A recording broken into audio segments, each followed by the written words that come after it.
Sant Janabai, accredited as an adept poetess amongst many male poets, 350 plus abhangon ki rachayita, torchbearer of breaking stereotypes, Bhagwan Vitthal ki ardent devotee, graceful disciple of Sant Namdev. What defines her the best? Read through and write in comment box. This is the 8th decade of 13th century. जना महाराष्ट्र के पंढरपुर क्षेत्र में रहती हैं. Jana is famous for the abhangs she writes in the praise of Lord Vitthal. Did you know? Jana के अभंगों की महिमा सुनकर एक बार संत कबीर स्वयं उनसे मिलने के लिए आए. कबीर दास जी ने देखा दो महिलाएं आपस में बहस कर रही हैं. ये मेरे उपले हैं.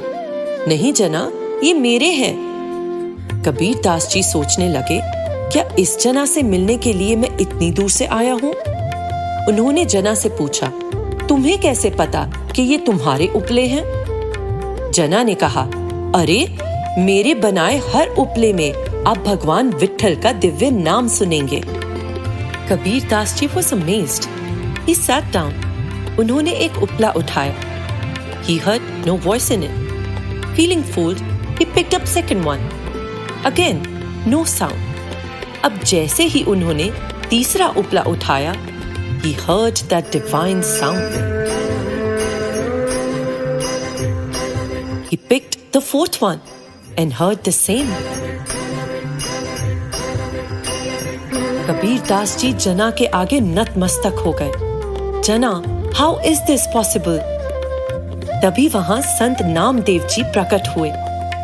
Janabai pointed towards him and said, मेरे गुरु के कारण. इन्होंने मुझे भगवान विट्ठल का प्रत्यक्ष साक्षात्कार मेरे अंतर जगत में करवाया. He awakened the Adi Naam of God Vitthal in my breaths. While I do anything, I stay connected to that Adi Naam of God Vitthal through सुमिरन.